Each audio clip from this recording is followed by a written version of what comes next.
Hey, just wanted to talk to you guys real quick about my new Slingbow design. This I've been working on now over the last couple of months. Went through a few prototypes and a few different iterations and tests to get to where I'm at this point. Uh, just wanted to talk to you a little bit about the features of the slingshot frame, the decisions that were made along the way, and help answer a few questions some people have had along the way here. So I'll get started here just showing a little bit of background on where we're at and how we got here. I used to be involved in slingshot shooting when I was about 5-6 years old on up through about 10-12, and just kind of got out of it there for a while. Moved into a more urban environment and wasn't really able to shoot my little wrist rocket around town. Got back into it now about 5 months ago. I picked up a Axiom Ocularis by Simpleshot. Great little frame. I've really got no complaints about it. I love the band attachment system they came up with there. Only gripe I had with it, I was doing some poking around, and I do a lot of survival stuff, woodcraft on the side, and I wanted something that was capable of taking some larger game if I came to the point where I needed to do that. Little bit of research into it, and I came across some Slingbow designs some different companies have put out there. A lot of independent stuff, one-offs. Decided to go ahead and throw my hat in the ring with trying to develop something because I wasn't really happy with any of the solutions that were around. So started prototyping, and where I started with was a simple frame design I developed. This is just something I modeled up real quick in CAD and had 3D printed. Now this was primarily for material testing as well as developing band attachment. At this point I still hadn't contacted Simpleshot about the Ocularis plugs. This was a useful test for me. I got in, it's taken a couple of frame hits. Not sure, I think you can see that right there. 3/8 inch steel ball bearing at full draw. So the plastic that these are getting printed up in is perfectly fine. Takes hits reasonably well, comparable to just about any other plastic frame I've seen on the market. Got away from this with the band attachment I wasn't quite happy with. That got developed a little further, and then I wasn't really pleased with, well, the lack of whisker biscuit or arrow rest. Like I said, this was an early test. Second version, I worked a little bit more on the ergonomics of it. Added some cuts in there on the side so that it wraps a little more nicely into your hand. I also added the whisker biscuit arrow rest, opened up the forks a little bit to accommodate for that. At this point I was still testing out with the tied band attachments. May or may not go back to that in the future, but for now I'm content with the Ocularis plugs on the current design. Big issue I had here, the ergonomics still I wasn't quite pleased with how it was fitting into the hand. Just wasn't quite as felt of a design as what I was hoping for, and the thumb screw as well would stick out the back. I don't actually have it in here right now. The largest issue I had on this frame concerned clearance around the whisker biscuit. This is now a dedicated Slingbow. It took a mallet to get that in there, and it's not coming back out, so I just didn't bother with the thumb screw at that point. Still though, useful design iteration here for my testing.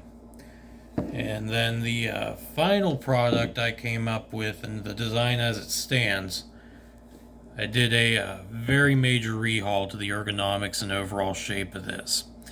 Part of my design at this point, I had contacted Simpleshot about the use of their Ocularis plugs.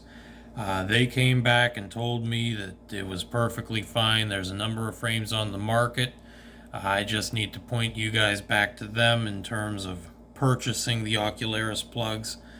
That's fine by me. It's very fair. They great company to communicate with. Their customer service is top notch, and honestly, I couldn't be happier with the way the plugs just kind of streamline this whole design. It looks a lot cleaner than the tied attachment points. As well, instead of on the previous iterations, they were a more flat design. This one, I really kind of went back over and cleaned up the ergonomics. It fits much better now into hand. And you can really wrap up around it now with the curve on that profile. And I also deepened the scoops on the sides, as well as adding some to the front there so that your fingers can wrap around more cleanly. And I did a better job than on my previous iteration. The thumb screw would have just sat extended out off of the face. Now it's tucked back into the frame nicely so that there's really no proud surface there to catch your finger.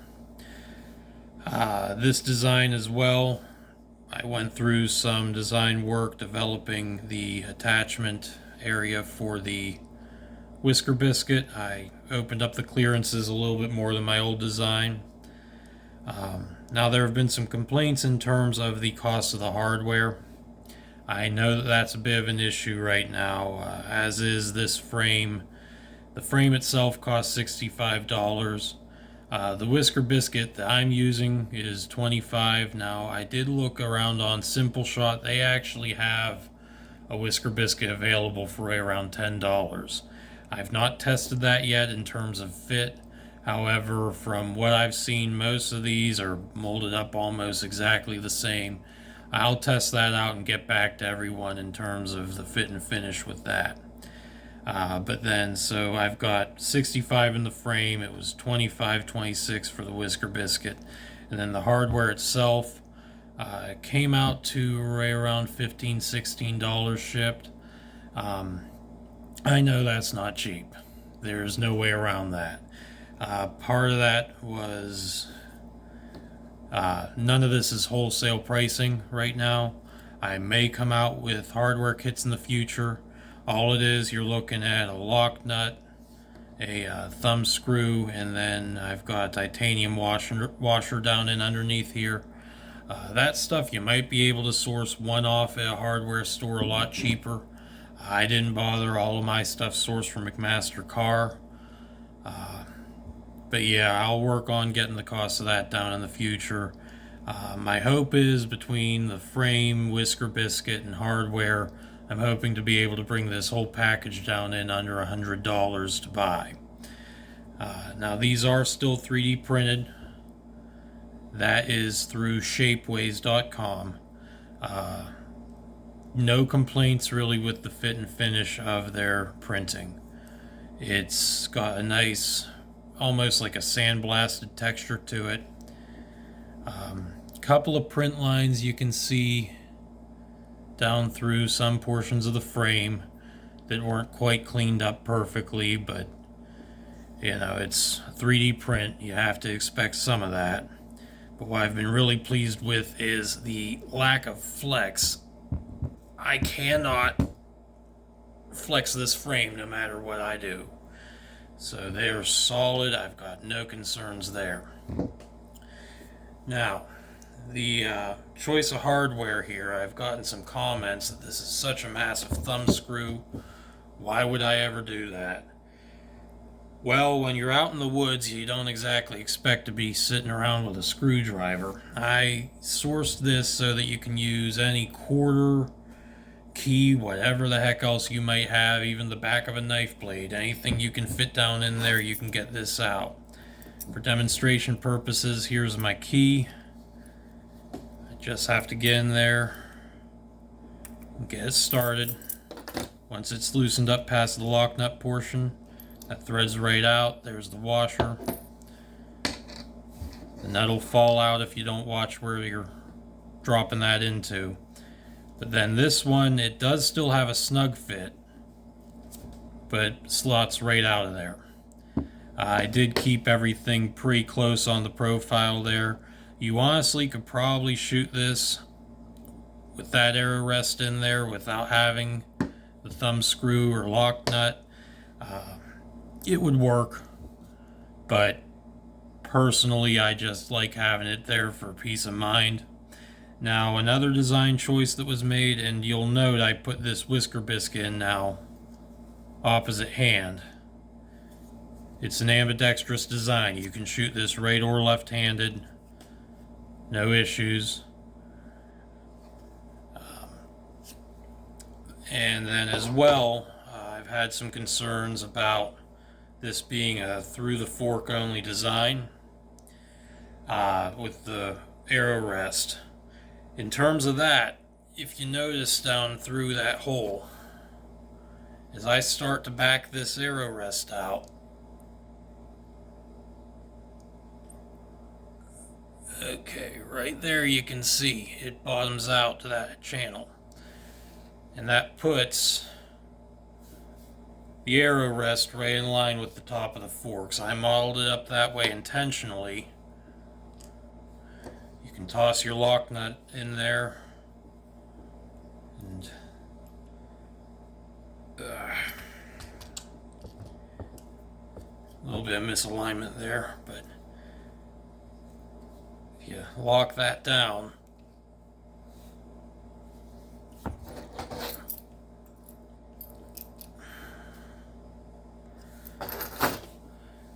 that now lines up that sight with the arrow rest with the top of the forks for over the top shooting. I am going to design a plug piece to fit in here and close out that gap and help keep everything centered up. It's a bit wobbly as is, but it's at least functioning right now. But yeah, I'll do some work yet getting that cleaned up for those of you that prefer shooting over the top. That being said, I've, with this design at least, found that through the fork has been perfectly fine with sighting. Yep, just like that. Get that down in there. And it just kind of helps clean up, keeps everything into a small package. I can throw this entire frame easily into a back or cargo pocket, and then just some arrows that I keep on the frame of my pack, or even pick up, I believe it's Dave Canterbury with the Pathfinder School has some really excellent takedown arrows you could pick up. Last thing here, real quick, I've had some people comment, well, how am I possibly shooting arrows out of this with a pouch? You can search around online. There have been a number of people that sorted that out over the years. Right now, I'm epoxying golf tees into the back of the arrows to use instead of a nock. That way it just fits right into the back of the pouch. Same as shooting any kind of steel ammo, you just pinch down over the back of it and draw it back.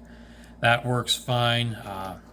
If enough people have issues with it, I'll actually look into getting some printed up plugs to fit into the back to accomplish the same thing, or I might look into some kind of threaded insert, but